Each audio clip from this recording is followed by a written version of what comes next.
بسم اللہ الرحمن الرحیم نحمدہ و نصلی علی رسولہ الکریم. واقعہ افک یعنی جو اما عائشہ صدیقہ رضی اللہ تعالیٰ عنہ کے پر تہمت جو لگی تھی، علماء تو سمجھائیں گے، مفتی صاحبان تو سمجھائیں گے، میرے تو دم نہیں ہے کہ میں کچھ سمجھا بھی سکوں ذرہ برابر بھی. جو حضرت والا سے تھوڑا بہت سنا اور ان پیاروں کے جوتیوں کے صدقے جو حضرت سے یہ باتیں جو سنی اس کے حساب سے ہی تھوڑا بہت عرض کرتا ہوں. اس واقعے کے اندر جو ہے وہ اتنی ساری نصیحتیں ہیں، اتنا سارا اس کے اندر مواد ہے کہ قیامت تک اس کو علماء سمجھاتے رہیں گے. اس میں یہ بات ہے کہ انبیاء علیہ الصلوۃ والسلام آسمان پر نظر رکھتے ہیں کہ وہاں سے کیا حکم آنا ہے، جب تک کچھ نہیں فرمایا. حضرت ابو بکر صدیق رضی اللہ تعالیٰ عنہ خاموش رہے ہیں کہ آپ صلی اللہ علیہ وسلم جب فرمائیں گے تو میں کچھ بولوں گا. تو یہی علماء جو ہے، علماء ربانین اللہ والے علماء، یہ انبیاء علیہ الصلوۃ والسلام کے وارثین ہیں، وہ اور کچھ نہیں بول سکتے. اصلاح بھی جو کریں گے تو یہی نصیحتوں کے ساتھ کی اصلاح کریں گے، اپنی طرف سے کچھ نہیں بتائیں گے. اس چیز کو حاصل کرنے کے لیے کوئی نصیحت کرنا وہ الگ بات ہے کہ بھئی گناہ نہیں چھوٹ رہے روزے رکھوا دیے، وہ چلو الگ بات ہے، ایک مثال ہے. لیکن حاصل تو اس کا وہی ہے نا، اللہ کو خوش کرنا. یہ بھی اس کے اندر ہے، صبر بھی اس کے اندر ہے، اور انبیاء علیہ الصلوۃ والسلام کو کیسے غموں سے گزارا گیا. وہ کیا غم ہوگا، 1 مہینے تک چولہا نہیں جلا. اما عائشہ صدیقہ رضی اللہ تعالیٰ کتنا روئیں. اللہ تعالیٰ چاہتے تو اسی وقت آیتیں آ جاتی ہیں. کیوں اب عقل لڑائے کوئی، اپنی عقل لڑائے. اور آج بھی تہمت لگانے والے بدبخت ایمان سے ہی خارج ہیں، انہیں پتہ ہی نہیں، ان کی دوسری احادیث مبارکہ بھی نظر ہی نہیں ہے. اما عائشہ صدیقہ رضی اللہ تعالیٰ نے جو عرض کیا وہ آگے آ جائے گا. تو اس میں تو آپ صلی اللہ علیہ وسلم نے تو اما عائشہ صدیقہ رضی اللہ تعالیٰ عنہ کے جو فرمایا وہ تو سب خواتین کا حق بن گیا کہ اے عائشہ جب تم روٹھی رہتی ہو تو مجھے پتہ چل جاتا ہے. محبوب صلی اللہ علیہ وسلم آپ کو کیسے پتہ چل جاتا ہے؟ اے عائشہ جب تم روٹھی رہتی ہو تو کہتی ہے رب ابراہیم کی قسم، اور جب تم خوش ہوتی ہو تو کہتی ہو رب محمد صلی اللہ علیہ وسلم کی قسم. تو اس میں اور بھی جیسے آگے آتے جائے گا، جو اللہ تعالیٰ یاد دلائیں گے انشاءاللہ عرض کرتا رہوں گا. اور یہ کتاب میرے سامنے اس وقت جو پہلے کتاب میں پڑھ رہا تھا، تاریخ امت مسلمہ اما اسماعیل صاحب دامت برکاتہ کا، ابھی میرے پاس اما عائشہ صدیقہ رضی اللہ تعالیٰ عنہ کے جو واقعہ ہے اس کے بارے میں پڑھوں گا انشاءاللہ. سیرت المصطفیٰ صلی اللہ علیہ وسلم حضرت مولانا محمد ادریس کاندھلی صاحب رحمۃ اللہ علیہ کی ہے، جلد نمبر 1 ہے، صفحہ نمبر 764 ہے. یہ واقعہ دل میں اتر جائے، کوئی بھی ایک بات دل میں اتر جائے اللہ والے بن جائیں گے. اس میں بڑی تسلیاں بھی ہیں، بڑی ہدایتیں بھی ہیں. جذبات میں نہیں آنا ہے وہ بھی ہے اس کے اندر. ہر بات میں آسمان پہ نظر رکھنا ہے، ہر غم کا مٹانے والے اللہ ہیں. یعنی کہ میرے پاس تو میں عرض کر رہا ہوں نا، الفاظ نہیں ہے، جو بات یاد آتی رہے گی درمیان میں حضرت والا کی عرض کرتا رہوں گا. یہ جو واقعہ ہے یہ تفصیل کے ساتھ صحیح بخاری میں مذکور ہے، اور وہی حضرت نے لکھا ہے محمد ادریس صاحب کاندھلوی رحمۃ اللہ علیہ نے. اس میں ہماری ماؤ بہن بہو بیٹیوں کے لیے نصیحتیں ہیں، اطاعت کی، ادب کی نصیحتیں ہیں. بہرحال ہر واقعے میں کیا کیا نصیحتیں اس کو بھی کوئی نہیں بیان کر سکتا. مولوی فرحان صاحب رات کو بتا رہے تھے، غلام زادہ بتا رہا تھا کہ جب بخاری شریف کے وقت میں ہمیں یہ پڑھایا گیا تھا، یہ جب استاد پڑھا رہے تھے تو شاید کوئی درسگاہ میں ایسا ہو جس کی آنکھوں سے آنسو نہ بہہ رہے ہوں. شاید جو ایمان والا ہے اس واقعے کے بعد اس کا ایمان اور مضبوط ہو جائے گا. کہ اس میں علماء کا اختلاف بھی ہے کہ اسی واقعے میں تیمم کا حکم ہوا تھا، یہ ایک اور واقعے میں ہوا تھا حکم، یہ آیا تھا تیمم کا. وہ راز غیب کا علم اللہ کے ہاتھ میں، وہ راز اپنے ہاتھ سے کوئی کچھ نہیں کر سکتا، اللہ پر نظر، وہ چیز بات اس میں. اور ہم بھی اس پر اور ایک اور ایمان مضبوط ہوگا سب کا. ہمارا الحمدللہ ایمان ہے اللہ کے کرم سے، لیکن اور ایمان مضبوط ہوتا ہے کہ انبیاء علیہ الصلوۃ والسلام جیسے سفیر ہوتا ہے نا، اپنے طرف سے کچھ نہیں بول سکتا. وہ جس ملک میں بھی جائے گا اپنے ملک کی بات کرے گا، پاکستان کی بات کرے گا، وہاں کے ملک کی بات نہیں کرے گا. تو انبیاء علیہ الصلوۃ والسلام آسمان کی بات فرمائیں گے. یہاں تک پیارے شیخ العرب والعجم عارف باللہ حضرت مولانا شاکر محمد اختر صاحب رحمۃ اللہ علیہ نے فرمایا کہ یہاں تک کہ کہ جو آپ صلی اللہ علیہ وسلم یا انبیاء علیہ الصلوۃ والسلام جو باتیں فرماتے ہیں نا وہ بھی آسمان کی عطا ہے، یہ بھی یاد رکھنا. جو کہے کہ حدیث پاک ہے وہ بھی اللہ کی عطا ہے.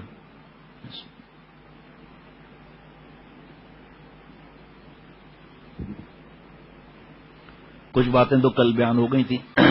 الگ الگ بیٹھنا، باتیں نہیں کرنا بہت عجیب و غریب واقعہ ہے. اس وجہ سے برداشت نہیں ہوگا اگر کوئی بھی بیچ میں کچھ بات جائے ادھر ادھر، اس لیے پیار سے بیٹھ جائیں آ کے.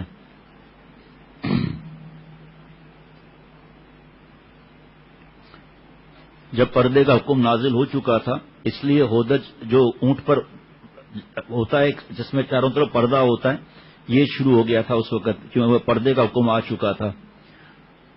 حضرت عائشہ صدیقہ رضی اللہ تعالی عنہ قضاء حاجت کے لیے لشکر سے دور چلی گئیں.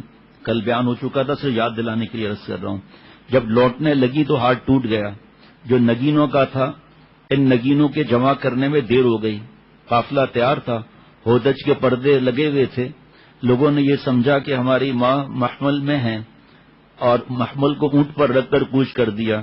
اس وقت عورتیں عموماً دبلی پتلی ہوتی تھیں اور خاص کر اما عائشہ صدیقہ رضی اللہ تعالیٰ عنہ کم عمر کی وجہ سے اور بھی دبلی پتلی تھی. اس لیے سوار کرتے وقت لوگوں کو ہلکے پن کا کچھ خیال نہ آیا اور قافلہ جو ہے وہ چلا گیا. ہار جب ملا، ہار لے کر لشکر گاہ میں اما عائشہ صدیقہ رضی اللہ تعالیٰ عنہ جب آئیں تو یہاں کوئی بھی نہیں تھا، سب روانہ ہو چکے تھے. یہ خیال کر کے جب آپ صلی اللہ علیہ وسلم آئندہ مقام پر پہنچ کر مجھ کو نہ پائیں گے تو اسی جگہ میری تلاش کے لیے آدمی روانہ ہو جائیں گے. اسی جگہ چادر لپیٹ کر لیٹ گئیں، اسی میں نیند آ گئی. صفوان بن معطل رضی اللہ تعالی عنہ جو قافلے کی گری پڑی چیز کو اٹھانے کے لیے پیچھے رہا کرتے تھے وہ آ گئے. دیکھتے ہیں کہ اما عائشہ صدیقہ رضی اللہ تعالیٰ عنہ سو رہی ہیں. پردے کا حکم نازل ہونے سے پہلے اما عائشہ صدیقہ رضی اللہ تعالیٰ عنہ کو پتا تھا. اسی وقت انہوں نے فوراً کہا انا للہ و انا الیہ راجعون پڑھا. حضرت عائشہ صدیقہ رضی اللہ تعالیٰ عنہ کی ان کی آواز سے آنکھ کھل گئی اور اما عائشہ صدیقہ رضی اللہ تعالیٰ عنہ فرماتی ہے خدا کی قسم، ایک عام آدمی کی بھی قسم پر اعتماد کرنا چاہیے. خدا کی قسم صفوان رضی اللہ تعالیٰ عنہ نے مجھ سے کوئی بات تک نہیں کی، نہ ان کی زبان سے سوائے انا للہ کہ میں نے کوئی جملہ سنا ہو. غالباً حضرت صفوان رضی اللہ تعالیٰ عنہ بآواز بلند اس لیے انا للہ کہا تاکہ اما عائشہ صدیقہ رضی اللہ تعالیٰ عنہ بیدار ہو جائیں اور خطاب اور کلام کی نبوت نہ آئے، نوبت نہ آئے. چنانچہ نہیں آئی. حضرت ہر بات میں دھیان لگانا ہے. حضرت صفوان رضی اللہ تعالیٰ عنہ نے اپنا اونٹ لا کر ام المؤمنین رضی اللہ عنہ کے قریب بٹھلا دیا.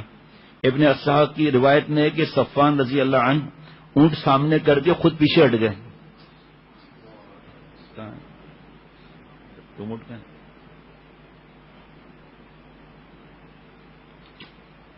اور بھی سنیے گا، خود پیچھے ہٹ گئے. حضرت ام المؤمنین سوار ہو گئیں اور حضرت صفوان رضی اللہ تعالی عنہ مہار پکڑ کر روانہ ہوئے یہاں تک کہ لشکر میں جا پہنچے. عین دوپہر کا وقت تھا. عبداللہ بن ابی اور گروہ منافقین نے دیکھتے ہی وائی تباہی بکنا شروع کر دیا. جس کو ہلاک اور برباد ہونا تھا وہ ہلاک اور برباد ہوا. مدینہ پہنچ کر حضرت عائشہ صدیقہ رضی اللہ تعالیٰ نے بیمار ہو گئیں. 1 مہینہ بیماری میں گزرا. افطرا پرواز اور طوفان اٹھانے والے اسی چرچے میں تھے. افطرا پرداز اور طوفان اٹھانے والے اسی چرچے میں تھے، مگر حضرت عائشہ رضی اللہ تعالیٰ عنہ کو اس کا مطلق علم نہ تھا. مگر حضور صلی اللہ علیہ وسلم کے، یہ میں نے رات کو اسی کتاب سے تھوڑا پڑھا تھا، تلطف اور مہربانی میں کمی آ جانے کی وجہ سے جو سابقہ بیماری میں مبذول رہی، دل کو خلجان اور تردد تھا کہ کیا بات ہے کہ آپ صلی اللہ علیہ وسلم گھر میں تشریف لاتے ہیں اور دوسروں سے میرا حال دریافت کر کے واپس ہو جاتے ہیں، مجھ سے دریافت نہیں فرماتے. آپ صلی اللہ علیہ وسلم کی اس بے التفاتی سے میری تکلیف میں اور اضافہ ہوتا تھا. ایک بار شب کو میں ام مستح رضی اللہ تعالی عنہ کی قضاء حاجت کے لیے جنگل کی طرف چلے. حضرت ام مستح رضی اللہ تعالی عنہ کی والدہ حضرت صدیق اکبر رضی اللہ تعالی عنہ کی خالہ تھیں اور یہ خالہ زاد بہن تھی، اور مستح حضرت ابو بکر صدیق رضی اللہ تعالی عنہ کے بھانجے تھے. عرب کا قدیم دستور یہی تھا کہ بدبو کی وجہ سے گھروں میں بیت الخلاء نہیں بناتے تھے. راستے میں مستح نے اپنے بیٹے مستح کو برا کہا. حضرت عائشہ رضی اللہ تعالیٰ عنہ نے فرمایا کہ ایسے شخص کو کیوں برا کہتی ہیں جو بدر میں حاضر ہوا؟ ام مستح رضی اللہ تعالیٰ عنہ نے کہا اے بھولی بھالی، تم کو قصے کی خبر نہیں؟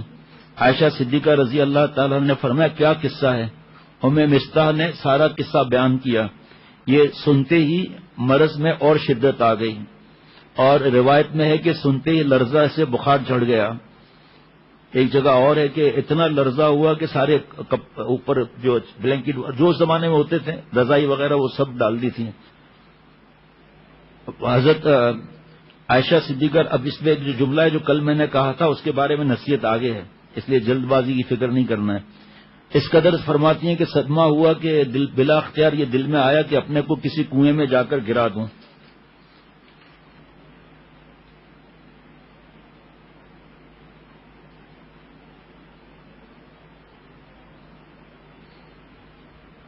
خیر آگے آئے گا وہ۔ بغیر قضاء حاجت کے راستے ہی سے واپس ہو گئیں۔ جب رسول اللہ صلی اللہ علیہ وسلم تشریف لائے تو میں نے آپ صلی اللہ علیہ وسلم سے اپنے ماں باپ کے یہاں جانے کی اجازت چاہی تاکہ ماں باپ کے ذریعے سے اس واقعے کی تحقیق کروں۔ آپ صلی اللہ علیہ وسلم نے مجھ کو اجازت دے دی، میں اپنے ماں باپ کے یہاں آ گئی۔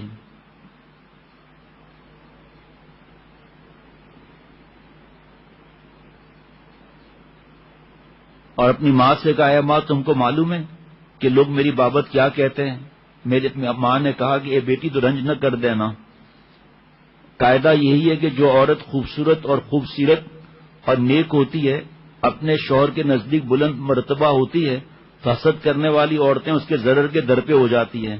میں نے کہا سبحان اللہ، کیا لوگوں میں اس کا چرچا ہے؟ ہشام کی روایت میں ہے کہ میں نے کہا کیا میرے ماں باپ کو بھی اس کا علم ہے؟ ماں نے کہا ہاں۔ ابن اسحاق کی روایت میں ہے کہ میں نے کہا اے ماں اللہ تمہاری مغفرت کرے، لوگوں میں تو اس کا چرچا ہے اور تم نے مجھ سے ذکر تک نہیں کیا۔ یہ کہہ کر آنکھوں میں آنسو بھر آئے اور چیخیں نکل گئیں۔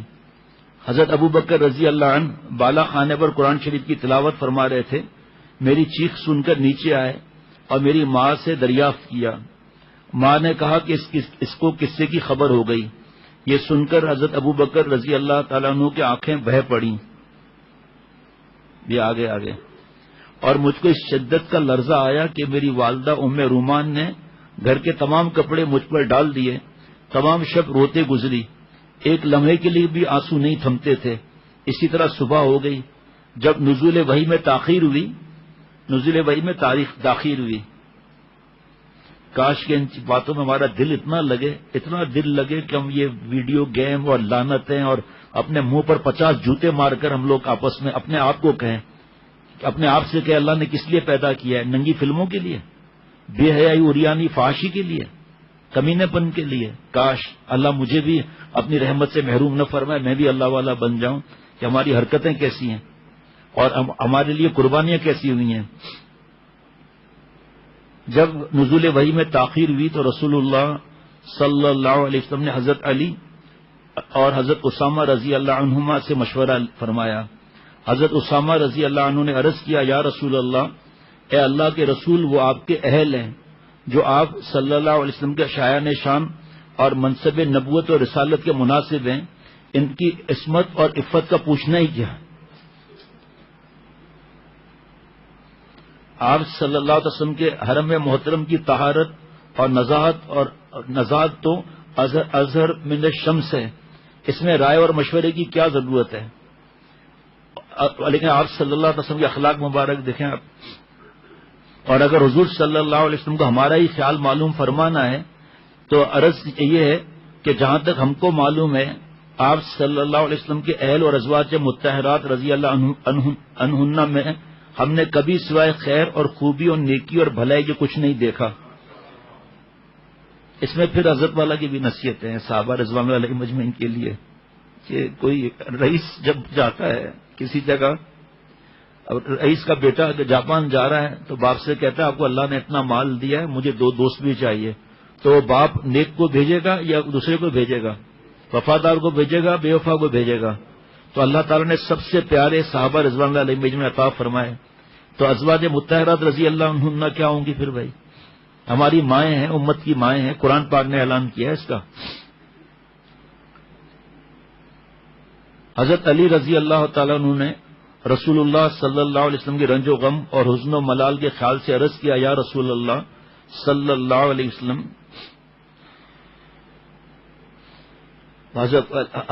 معاذ اللہ حضرت علی رضی اللہ تعالیٰ عنہ کو اما عائشہ صدیقہ رضی اللہ تعالیٰ عنہ کے برات اور نزاعت میں ذرہ برابر بھی کوئی دل میں کوئی خیال نہیں تھا، لیکن آپ صلی اللہ علیہ وسلم نے تسلی کے لیے فرمایا کہ عرض کیا کہ یا رسول اللہ صلی اللہ علیہ وسلم، اللہ نے آپ پر تنگی نہیں کی، عورتیں ان کے سوا بہت ہیں، آپ صلی اللہ علیہ وسلم اگر گھر کی لونڈی سے بھی دریافت فرما نہ چاہے تو وہ بھی وہ حقیق بتائے گی جو رات دن آپ کے گھر میں رہتی ہیں، یعنی آپ صلی اللہ علیہ وسلم مجبور نہیں تھے، آپ صلی اللہ علیہ وسلم کو اختیار میں ہے کہ لیکن پہلے گھر کی باندی سے اگر پوچھنا ہے تو پوچھ لیں۔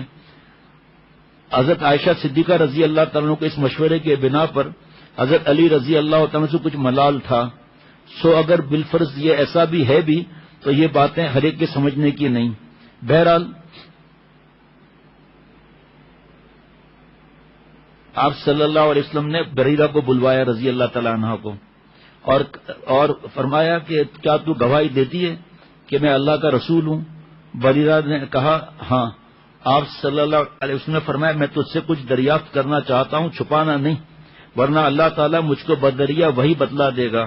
بریرہ رضی اللہ تعالیٰ عنہ نے کہا ہاں چھپاؤں گی نہیں۔ آپ صلی اللہ علیہ وسلم نے دریافت فرمایا کہ آپ کا ہاں چھپاؤں گی نہیں۔ آپ صلی اللہ علیہ وسلم دریافت فرمائے۔ آپ صلی اللہ علیہ وسلم نے فرمایا کیا تو نے عائشہ رضی اللہ تعالیٰ عنہ سے کوئی ناپسندیدہ چیز دیکھی ہے؟ بریرہ رضی اللہ عنہ نے کہا نہیں۔ بخاری میں ہے کہ آپ صلی اللہ علیہ وسلم نے فرمایا کہ اے بریرہ، اگر تو نے ذرہ برابر بھی کوئی شے ایسی دیکھی ہو جس سے تجھ کو شبہ اور تردد ہوا ہو تو بتلانا۔ بریرہ رضی اللہ تعالیٰ نے عرض کیا قسم ہے ذات پاک کی جس نے آپ صلی اللہ علیہ وسلم کو حق دے کر بھیجا، میں نے عائشہ صدیقہ رضی اللہ تعالیٰ کوئی بات معیوب اور قابل گرفت کبھی نہیں دیکھی اللہ یہ اللہ اکبر کہ یہ وہ ایک کم سن لڑکی ہے، آٹا گندا ہوا چھوڑ کر سو جاتی ہے، بکری کا بچہ آ کر اسے کھا جاتا ہے، یعنی وہ تو اس قدر غافل اور بے خبر ہے کہ اسے آٹے اور دال کی بھی خبر نہیں، وہ دنیا کی ان چالاکیوں کیا جان سکتی ہیں۔ وہ رسول اللہ صلی اللہ علیہ وسلم بریرہ سے یہ جواب سن کر مسجد میں تشریف لے گئے اور ممبر پر کھڑے ہو کر خطبہ دیا۔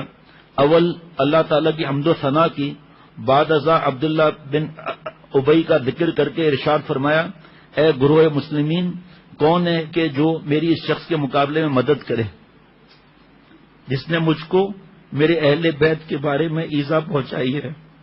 خدا کی قسم میں اپنے اہل سے سوائے نیکی اور پاک دامنی کے کچھ نہیں دیکھا، الہذا جس شخص کا ان لوگوں نے نام لیا ہے اس سے بھی سوائے خیر اور بھلائی کے کچھ نہیں دیکھا۔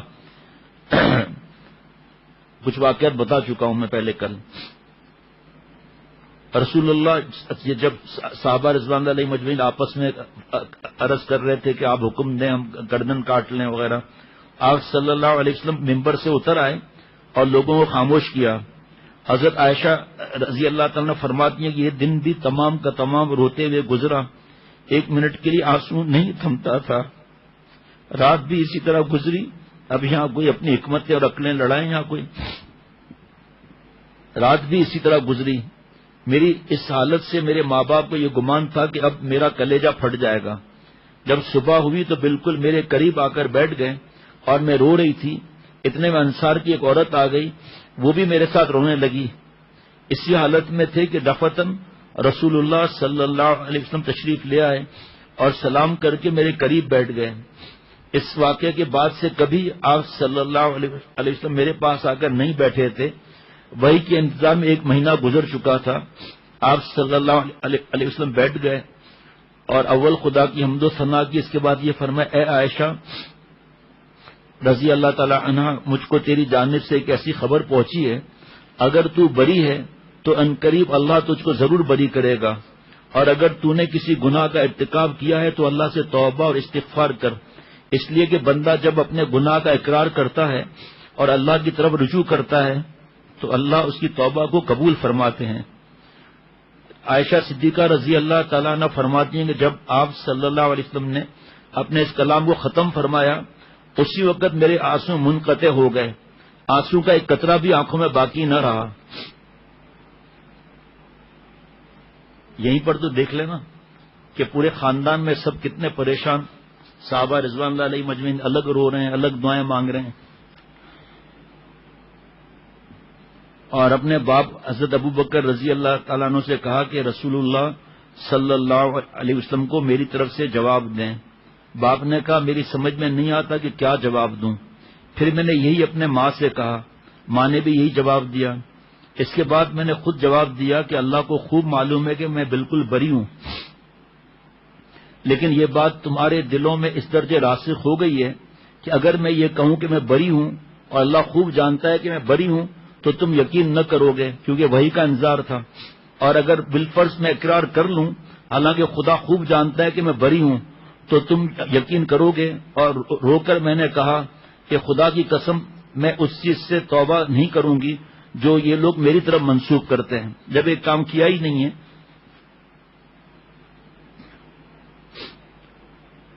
بس میں وہی کہتی ہوں جو حضرت یوسف علیہ السلام کے باپ حضرت یعقوب علیہ السلام نے کہا تھا، فصبر جمیل واللہ المستعان علی ما تصفون، تو صبر ہی کروں گا جس میں شکایت کا نام نہ ہوگا، اور جو باتیں تم بتاتے ہو ان میں اللہ ہی مدد کرے۔ اور یہ کہہ کر بستر پر جا کر میں لیٹ گئی۔ اس وقت قلب کو یقین کامل تھا کہ اللہ تعالیٰ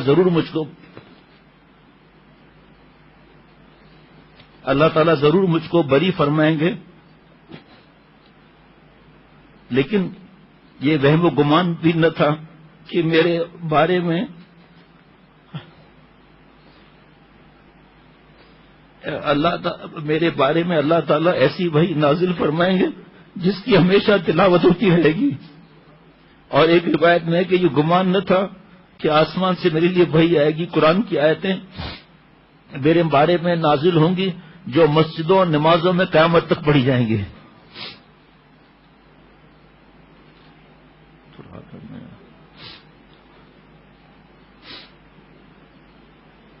ہاں یہ امید تھی کہ رسول اللہ صلی اللہ علیہ وسلم بذریعہ خواب میری برات بتلا دی جائے گی، اس طرح اللہ تعالیٰ مجھ کو اس تہمت سے بری کرے گا۔ دوبارہ جملے پڑھ رہا ہوں کہ مجھے یہ گمان نہ تھا کہ قرآن کی آیتیں، خواب کا تو تھا دل میں، لیکن کیونکہ انبیاء علیہ الصلوۃ والسلام کے خواب سچ ہوتے ہیں۔ 46واں حصہ سچے خواب نبوت کے حصے میں حدیث پاک کا مفہوم ہے۔ یہ گمان نہ تھا کہ قرآن پاک کی آیتیں میرے بارے میں نازل ہوں گی جو مسجدوں اور نمازوں میں پڑھی جائیں گی قیامت تک کے لیے۔ اب وہ آیتیں آ رہی ہیں سامنے، اب آگے آئیں گی۔ راضی و اللہ تعالیٰ عائشہ صدیقہ رضی اللہ تعالیٰ عنہ سے، یہ حضرت مولانا ادریس کاندلوی صاحب رحمۃ اللہ نے لکھا ہے۔ وہاں سہیل صاحب نے پھر مجھے شام کو بھجوایا حضرت مولانا عاشق الہی صاحب رحمۃ اللہ علیہ کا، وہ میں نے پڑھا نہیں ابھی، ظاہری بات ہے۔ راضی ہو اللہ تعالیٰ عائشہ صدیقہ رضی اللہ تعالیٰ عنہ سے اور ان کی ماں سے اور اس کے باپ سے اور ہر اس شخص سے جو ان کی برات اور نزاعت پر ایمان لایا، اور لعنت و اللہ کی اس شخص پر جو ان کی عصمت اور طہارت میں کسی قسم کا شک اور تردد کرے، آمین۔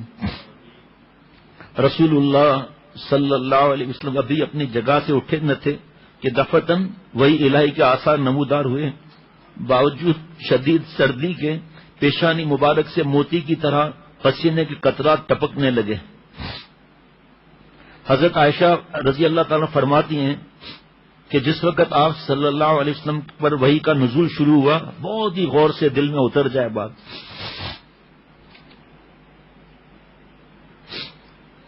حضرت عائشہ صدیقہ رضی اللہ تعالیٰ نے فرماتی ہیں کہ جس وقت آپ صلی اللہ علیہ وسلم پر وحی کا نزول شروع ہوا، خدا کی قسم میں بالکل نہیں گھبرائی، کیونکہ میں جانتی تھی کہ میں بالکل بری ہوں اور اللہ تعالیٰ مجھ پر ظلم نہیں فرمائیں گے۔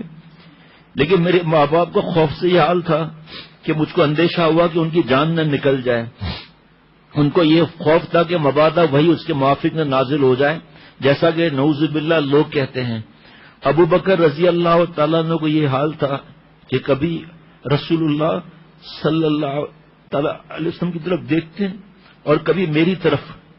جب رسول اللہ صلی اللہ علیہ وسلم کی طرف نظر کرتے تو یہ اندیشہ ہوتا کہ نہ معلوم آسمان سے کیا حکم نازل ہوتا ہے جو پھر قیامت تک نہیں ٹل سکے گا. وہی کی بات ہے، قیامت تک نہیں ٹل سکے گا. اور جب میری طرف دیکھتے تو میرے سکون اور اطمینان کو دیکھ کر ان کے گونا امید ہوتی. سوائے عائشہ صدیقہ رضی اللہ تعالیٰ عنہ کے سارا گھر اسی خوف و رجا اور امید و بیم میں تھا کہ وہی آسمان کا نزول ختم ہوا اور آپ صلی اللہ علیہ وسلم کے چہرے مبارک پر مسرت اور بشاشت کے آثار نمودار ہوئے. مسکراتے ہوئے اور دست مبارک سے جبین منور کو پہنچتے ہوئے حضرت عائشہ صدیقہ رضی اللہ تعالیٰ کو متوجہ ہوئے. پہلا کلمہ جو زبان مبارک سے نکلا وہ یہ تھا، بشارت ہو تجھ کو اے عائشہ، تحقیق اللہ تعالیٰ نے تیری برات نازل فرما دی.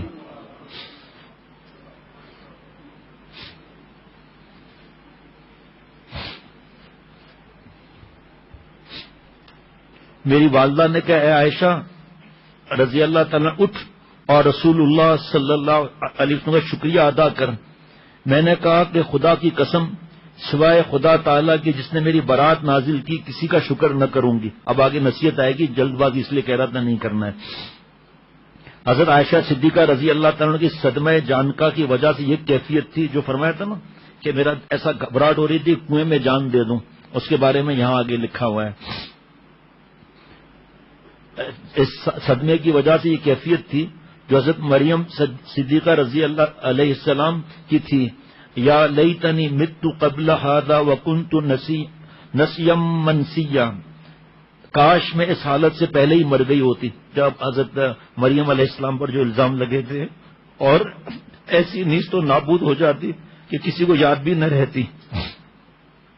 اس نابودی کے عالم میں جب قرآن پاک کی 10 آیتیں حضرت عائشہ صدیقہ رضی اللہ تعالیٰ کے کمال برات اور طہارت کے بیان میں نازل ہوئی تو اس وقت اما عائشہ صدیقہ رضی اللہ تعالیٰ ایسی شکر اور بے خودی کی کیفیت طاری ہو گئی کہ اللہ کے علاوہ سب سے نظر ہٹ گئی.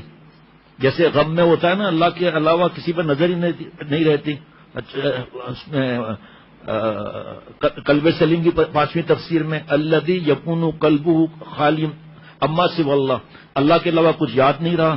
اور یہاں حضرت والا رحمۃ اللہ علیہ کی بات یاد آ رہی ہے، تقریباً سب کو ہی پتا ہوگا. حدیث پاک کا مفہوم عرض کرتا ہوں. ایک آدمی سفر میں اونٹ لے کر چلا گیا اور سو گیا، آنکھ کھلی تو اونٹ نہیں پایا. اب ریگستان تو اتنی بھاگ دوڑ وغیرہ سمجھ گیا اب تو موت آنی ہے، تو لیٹ گیا. جا کر اٹھا تو اونٹ دوبارہ وہاں پہ پایا تو اتنا خوش ہوا کہ بولنا تھا کہ اللہ میں آپ کا بندہ، آپ میرے رب، اور بھول میں جوش میں آ کر کہہ دیا کہ آپ میرے بندے میں آپ کا رب. تو یہ اس پہ پکڑ تھوڑی ہے وہ. اور دوسری بات یہاں پر حضرت نے ایک اور بات فرمائی کہ حدیث پاک کا مفہوم فرمایا کہ جس طرح بندے کو اونٹ ملنے پر جو خوشی ہوتی ہے اس سے زیادہ اللہ تعالیٰ کو توبہ کرنے والے سے خوشی ہوتی ہے کہ میرے طرف لوٹ آیا. اور یہ رات مغفرت کی رات ہے، یہ اس کی فکر رکھنی چاہیے کہ وقت ضائع نہ ہو، اللہ سے معافیاں مانگیں. اور انشاءاللہ آخر میں تھوڑا سا عرض کر دوں گا، ورنہ یہ انعام یزدانی اور وہی آسمانی سب کچھ آپ صلی اللہ علیہ وسلم کے زوجیت کے وسیلے و طفیل سے تھی. اور واسطے اور وسیلے کا شکر بھی واجب ہے. جو حدیث پاک ہے جو انسان کا شکر نہیں کرتا وہ اللہ تعالیٰ کا بھی شکر گزار نہیں بنے گا. مفہوم حضرت عائشہ صدیقہ رضی اللہ تعالیٰ عنہ اس حالت شکر میں شکر نبوی سے انکار تھا، ناز محبوبی کا مقام تھا. آگے سنیے گا.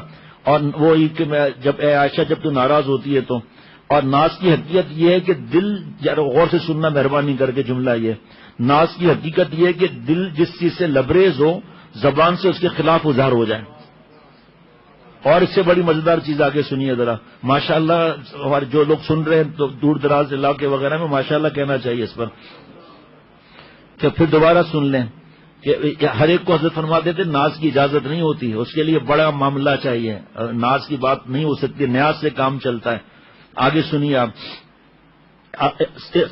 حضرت عائشہ صدیقہ رضی اللہ تعالیٰ کی اس حالت شکر میں شکر نبوی سے انکار ناز محبوبی کے مقام سے تھا. اور ناز کی حقیقت یہ ہے کہ دل جس چیز سے لبریز ہو، جیسے اما عائشہ صدیقہ رضی اللہ تعالیٰ دل لبریز آپ صلی اللہ علیہ وسلم محبت سے، لیکن عائشہ جب تو روٹ جاتی ہے تو مجھے پتا چل جاتا ہے، لبریز تو تھا، لیکن کیا موقع تھا اس وقت کا؟ اب سنیے آگے اس کی پھر جو آیتیں اب قرآن پاک کی آئیں گی اس کی تفسیر کیا ہوگی؟ یہی بتا سکتے ہیں بھائی تفسیر کیا ہوگی اس کی؟ صرف ہم تو پڑھ لیں گے نا، یہ تفسیر کیا ہوگی اس کی؟ اب سنیے ذرا یہ جملہ اور دل میں اتارنے والا۔ ناز کی حقیقت یہی ہے کہ دل جس چیز سے لبریز ہو زبان سے اس کے خلاف اظہار ہو، ظاہر میں ترش روئی اور لاپرواہی ہو اور دل عشق اور محبت سے لبریز ہو۔ اب سنیے آپ، ظاہر میں اما عائشہ صدیقہ رضی اللہ تعالیٰ عنہ کا یہ ایک ناز تھا لیکن صد ہزار نیاز اس میں چھپے ہوئے تھے، 100,000 عاجزی انکساری رونا چھپا ہوا تھا۔ یہ بعد ازاں آپ صلی اللہ علیہ وسلم نے ارشاد فرمایا کہ اللہ تعالیٰ نے اس بارے میں یہ آیتیں نازل فرمائی ہیں۔ میرا ارادہ تھا وہ آیتیں پڑھنے کے لیے لیکن میں نے اپنے استاد کو سنا نہیں سکا ہوں، اس لیے میں صرف ترجمہ پڑھتا ہوں۔ تحقیق جن لوگوں نے یہ طوفان برپا کیا، یعنی اے آل ابو بکر، اس کو تم اس لیے برا نہ سمجھو بلکہ دنیا اور آخرت میں تمہارے لیے بہتر ہے، قیامت تک کے لیے تمہاری عفت اور عصمت پر اللہ کی مہر ہو گئی۔ وہ تم میں کی ایک جماعت ہے، تم اس کو اپنے لیے شر نہ سمجھو بلکہ وہ فی الحقیقت تمہارے لیے خیر ہے۔ ہر شخص کے لیے گناہ کا اتنا ہی حصہ ہے جتنا اس نے کمایا، اور جو اس طوفان کے بڑے حصے کا متولی بنا ہے اس کے لیے بڑا عذاب ہے۔ اس بات کو سنتے ہی مسلمان مردوں اور مسلمان عورتوں نے، یہ قرآن پاک کا ترجمہ پڑھ رہا ہوں، اپنے متعلق نیک گمان کیوں نہیں کیا اور یہ کیوں نہ کہا کہ یہ صحیح بہتان ہے، اور کیوں نہ لائے اس پر 4 گواہ؟ جی اس کی تفصیل مفتی صاحب بھی بتا سکتے ہیں، کون سے 4 گواہ؟ بچیاں بھی سنتے ہیں، بچے بھی سنتے ہیں، خواتین بھی سنتے ہیں۔ حضرت نے ایک مثال سے سمجھایا تھا، اور نہیں مثال بھی میں نہیں اس وقت عرض کر سکتا تھا۔ جبکہ یہ لوگ گواہ نہ لائے تو اس پر 4 گواہ، اور کیوں نہ لائے اس پر 4 گواہ؟ بس جب یہ لوگ گواہ نہ لائے تو بس یہی لوگ اللہ کے نزدیک جھوٹے ہیں، اور اگر تم پر دنیا اور آخرت میں اللہ کا فضل اور مہربانی نہ ہوتی تو تم کو اس چیز میں کہ جس میں تم گفتگو کر رہے ہو سخت عذاب پہنچتا، جبکہ تم اس کو اپنی زبانوں سے نقل کرتے ہو۔ اس کے نقل کرتے ہو پر حاشیے میں لکھا ہے کسی شخص کی بیوی کے متعلق زبان سے ایسی بات نکالنا جس کی تحقیق نہ ہو بڑا سخت گناہ ہے۔ خاص کر آپ صلی اللہ علیہ وسلم کی ازواج مطہرات اور تمام مسلمانوں کی روحانی والدہ کے متعلق ایسی بات زبان سے نکالنا بڑا ہی سخت گناہ ہے۔ بھلا حق سبحانہ و تعالیٰ کے بے چون وغیرہ غیرت کب اس کو گوارا کر سکتی تھی کہ اس کے رسول اعظم صلی اللہ علیہ وسلم کے لیے کچھ کہا جائے، کوئی اتنی ہمت کر لیں؟ پھر اب آگے قرآن پاک کی آیت کا ترجمہ۔ اپنے منہ سے ایسی بات کہتے ہو جس کی تم کو تحقیق نہیں اور تم اس کو آسان سمجھتے ہو اور اللہ کے نزدیک بہت بڑی ہے، اور تم نے اس خبر کو سنتے یہ کیوں نہ کہا کہ ہمارے لیے ایسی بات کا زبان پر لانا ہی زیبا نہیں؟ تم کو یہ کہہ دینا چاہیے تھا کہ سبحان اللہ یہ تو بہتان عظیم ہے، سبحان اللہ یہ تو بہتان عظیم ہے۔ ولولا اذ سمعتموه قلتم ما يكون لنا ان نتكلم بهذا سبحانك هذا بهتان عظیم۔ یہ کیوں نہیں کہا؟ اللہ تعالیٰ تم کو نصیحت کرتا ہے کہ آئندہ ایسی حرکت نہ کرو گے اگر تم ایمان والے ہو، اور اللہ تعالیٰ تمہارے لیے اپنے احکام کو واضح طور پر بیان کرتا ہے، اور اللہ علیم ہے اور حکیم ہے۔ تحقیق جو لوگ اس بات کو پسند کرتے ہیں کہ بے حیائی کی بات کا مسلمانوں میں چرچا ہو، ان کے لیے دنیا اور آخرت میں دردناک عذاب ہے، اور اللہ تعالیٰ خوب جانتا ہے اور تم نہیں جانتے۔ اگر اللہ کا فضل و رحمت نہ ہوتی تو نہ معلوم کیا مصیبت آتی۔ رسول اللہ صلی اللہ علیہ وسلم جب آیت برات کی تلاوت سے فارغ ہوئے اور صدیق اکبر رضی اللہ تعالیٰ عنہ اپنے لختے جگر قسمت اور عفت اور طہارت و نزاہت پر اللہ تعالیٰ کی شہادت کو سن لیا تو اٹھے اور عفت ماں باپ عصمت جناب بیٹی کے مبارک پیشانی کا بوسہ دیا۔ بیٹی نے کہا کہ اے باپ، پہلے سے تم نے مجھ کو کیوں معذور اور بے قصور نہیں سمجھا؟ صدیق اکبر رضی اللہ تعالی عنہ جس کے رگ رگ میں صدق اور راستی سرایت کر چکی تھی، صدق اور سچائی کے جبل عظیم اور کوہ گراں تھے، بڑے سے بڑا حادثہ اور سخت سے سخت صدمہ بال برابر بھی ان کو صدیقیت کے راستے سے نہیں ہٹا سکتا تھا۔ اس وقت بیٹی کو یہ جواب دیا جو دلوں کی تختیوں پر کندہ کر لینے کے قابل ہے۔ جو جواب دیا، فرمایا کہ کون سا آسمان مجھ پر سایہ ڈالے اور کون سی زمین مجھ کو اٹھائے اور تھامے جبکہ میں اپنی زبان سے وہ بات کہوں جس کا مجھ کو علم نہ ہو. یعنی لکھا ہے کہ وحی کا انتظار. بعد ازاں رسول اللہ صلی اللہ علیہ وسلم صدیق اکبر رضی اللہ تعالیٰ عنہ کے مکان سے مسجد تشریف لائے، مجمع عام میں خطاب دیا اور عائشہ صدیقہ رضی اللہ تعالیٰ عنہ کی برات میں نازل شدہ آیت کی سب کے سامنے تلاوت فرمائی. فتنے کے ابانی عبداللہ بن ابی منافقین میں سے تھا. الحمدللہ مسلمان میں کوئی اس میں شریک نہ تھا، صرف 2-3 مسلمان اپنی سادہ لوہی اور بھولے پن کی وجہ سے منافقین کے دھوکے میں کچھ دیر کے لیے آ گئے تھے. حضرت مصطح بن اثاثہ، حضرت حسان بن ثابت اور حمنہ بنت جہش. اس پر حد قذف جو ہے قذف نا، ان پر حد قذف جاری کی گئی. 80 درے مارے گئے اور اپنے غلطی سے تائب ہوئے. عبداللہ بن ابی کے متعلق مشہور قول یہ ہے کہ ان کو سزا نہیں دی گئی اس لیے کہ وہ منافق تھا، اور بعض روایت سے معلوم ہوتا ہے کہ اس پر بھی حد جاری کی گئی. واللہ عالم بالصواب. مصطح، اب اور آگے بڑھیں. مصطح رضی اللہ تعالیٰ عنہ حضرت صدیق اکبر رضی اللہ تعالیٰ عنہ کے خالازاد بھائی تھے، اور تنگ دستی کی وجہ سے صدیق اکبر رضی اللہ عنہ ان کو خرچ دیتے تھے. مصطح رضی اللہ عنہ نے اس قصے میں شرکت کی، اس لیے حضرت ابو بکر صدیق رضی اللہ تعالیٰ عنہ نے قسم کھائی کہ میں اب مصطح کو کبھی خرچ نہیں دوں گا. اس پر اللہ تعالیٰ نے آیت نازل فرمائی جس کا ایک ٹکڑا عرض کرتا ہوں جو حضرت کی آوازوں میں، الا تحبون ان یغفر اللہ لکم واللہ غفور رحیم. اور آیت کا ترجمہ کیا ہے؟ جو لوگ تم میں سے فضیلت والے اور وسعت والے ہیں ان کو چاہیے کہ یہ قسم نہ کھائیں کہ اہل قرابت اور مساکین اور مہاجرین کی اعانت نہ کریں گے. ان کو چاہیے کہ معاف کریں اور درگزر کریں. کیا تم یہ پسند نہیں کرتے کہ اللہ تمہارے قصور معاف کرے اور اللہ بڑا بخشنے والا مہربانی کرنے والا ہے؟ حضرت نے اس کے مفہوم کو اس طرح فرمایا، تعلق معلّہ میں بھی فرمایا، علاج الغضب میں بھی فرمایا، اور غالباً تجلیات جذب میں بھی. یہ تیسرے کسی واقعے میں مجھے یاد نہیں نام کہ مفہوم کہ ابو بکر کیا اس کو تم پسند نہیں کرتے ہو کہ تم اسے معاف کر دو اللہ تجھے معاف کر دیں؟ جس کو اس طرح اللہ تعالیٰ فرما رہے ہیں کہ یہ قسم نہ کھائیں، کیونکہ حضرت مصطح رضی اللہ تعالیٰ عنہ بدر کے میدان میں شریک ہوئے تھے، اس میں ان کے لیے بڑے فضیلت کے آگے آئے گا. یہ قسم نہ کھائیں کہ اہل قرابت اور مساکین اور مہاجرین کی اعانت نہ کریں گے. ان کو چاہیے کہ معاف کریں اور درگزر کریں. معاف کریں نا، تو اسے پسند نہیں کرتے تم اسے معاف کرو، اور ان کو چاہیے کہ معاف کریں درگزر کریں. کیا تم یہ پسند نہیں کرتے کہ اللہ تمہارے قصور معاف کرے اور اللہ بڑے بخشنے والا اور مہربان ہے؟ جب یہ آیت رسول اللہ صلی اللہ علیہ وسلم نے صدیق اکبر رضی اللہ عنہ سنائی تو کہنے لگے بلا کیوں نہیں، واللہ انی لا احب ان یغفر اللہ لی، خدا کی قسم البتہ تحقیق میں اس کو بہت ہی زیادہ محبوب رکھتا ہوں کہ اللہ میری مغفرت فرمائے. اور حضرت مصطح رضی اللہ تعالیٰ عنہ کو بدستور خرچ دینا شروع کر دیا اور قسم کھائی کہ واللہ مصطح کا خرچ کبھی بند نہ کروں گا، اور جس قسم توڑی تھی اس کا کفارہ ادا کیا اور جتنا پہلے دیتے تھے اس سے دگنا شروع کر دیا. اس پر میرے پیارے شیخ العرب العجم عارف باللہ حضرت مولانا شاکی محمد اختر صاحب رحمۃ اللہ علیہ نے فرمایا جو کہتے ہیں میں اصلاح کی ضرورت نہیں ہے، بتاؤ حضرت صدیق اکبر رضی اللہ تعالیٰ کو ضرورت ہوئی یا نہیں ہوئی؟ اور بھی واقعہ ہے لیکن اس کے بعد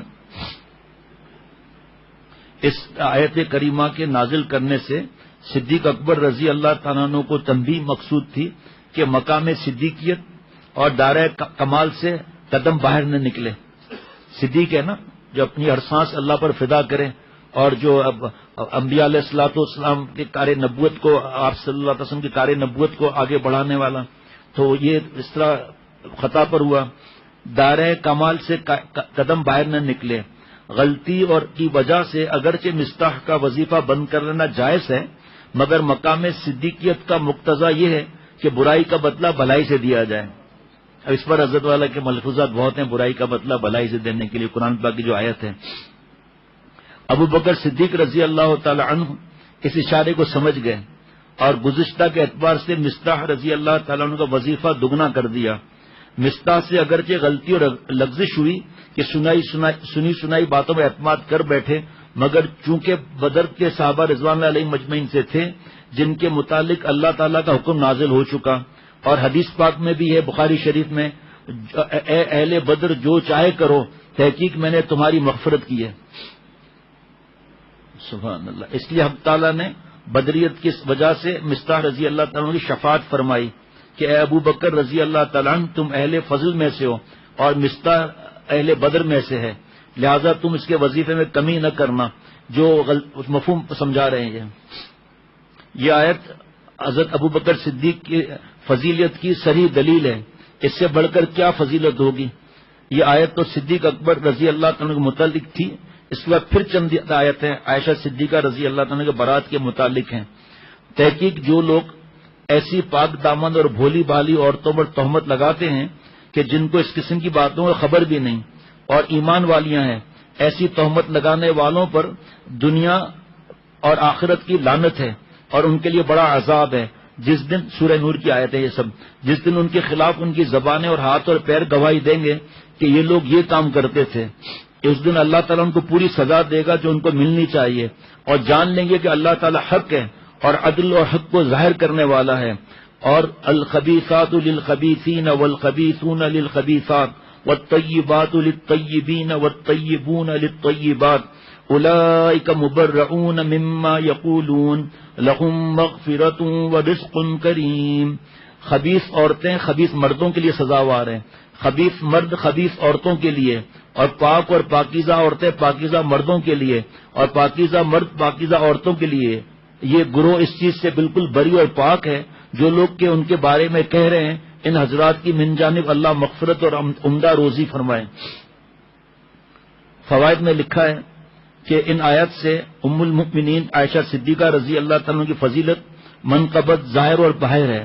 اللہ تعالیٰ نے ان کو بری کیا، طیبہ فرمایا اور مغفرت اور رزق کریم کا وعدہ فرمایا، جس سے حضرت عائشہ صدیقہ رضی اللہ تعالیٰ کی مغفرت قطعی اور یقینی ہونا معلوم ہوا. اس میں پھر آگے مسائل بھی لکھے ہیں کہ جو کس طرح زبان کھولتے ہیں ان کے بارے میں کیا ہے، وہ سب لکھا ہے. عائشہ صدیقہ رضی اللہ تعالیٰ نے فرماتی ہیں کہ میرا گمان یہ تھا کہ میری برات کے متعلق حضور پر نور صلی اللہ علیہ وسلم کو کوئی خواب دکھلایا جائے گا، مگر یہ وہم و گمان نہ تھا کہ میری برات کے بارے میں قرآن کریم کی آیتیں نازل ہوں گی جن کی قیامت تک تلاوت ہوتی رہے گی. یہ وہم و گمان تک نہ تھا کہ قیامت تک میری برات اور نزاہت کا مسجدوں اور محرابوں اور ممبروں اور خلوت خانوں میں اعلان ہوتا رہے گا. 10 آیتیں برات کے بارے میں نازل ہوئیں. جس طرح حضرت مریم علیہ السلام کی طرح عائشہ صدیقہ کی طہارت و نزاہت بے مثال ہے اور حد کمال کو پہنچی ہوئی ہے، اور اس طہارت اور نزاہت کا اعلان بھی حد کمال کو پہنچا ہوا ہے جو قیامت تک جاری رہے گا. یہی وجہ تھی کہ جب مصطح کی والدہ نے مصطح رضی اللہ عنہ کو برا بھلا کہا تو عائشہ صدیقہ رضی اللہ تعالی عنہ نے مصطح کو منع کیا کہ مصطح رضی اللہ عنہ کو برا نہ کہو، کیونکہ مصطح رضی اللہ عنہ مہاجرین اولین میں سے ہے اور اہل بدر میں سے ہے. اور ان آیت میں جو ہے صدیق اکبر رضی اللہ تعالیٰ کی فضیلت صاف روشن ہے. خدا جس کو صاحب فضل فرمائے اور اس کے فضل و کمال میں کہاں شبے کی مجال ہے. واقعہ جو ہے صدیق اکبر رضی اللہ تعالیٰ عنہ کے کمال اور غایت تقویٰ کا پتہ چلتا ہے کہ یہ قصہ ایک ماہ سے زائد تک رہا مگر بیٹی کی حمایت نے ایک حرف زبان سے نہیں نکلا. شدت رنج و غم میں صرف ایک مرتبہ ابو بکر رضی اللہ تعالیٰ کی زبان سے یہ نکلا. خدا کی قسم یہ بات تو ہمارے حق میں زمانہ جاہلیت میں بھی نہیں کہی گئی.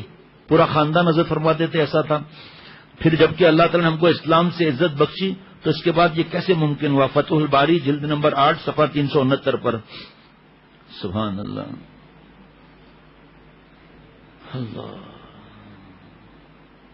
جو یہ بدگمانی کرتے ہیں آپ صلی اللہ علیہ وسلم کی ازواج مطہرات رضی اللہ عنہ کے حق میں، بدگمانی حقیقت میں اللہ کے ساتھ بدگمانی ہے. تقریباً 20 آیتیں نازل ہوئیں.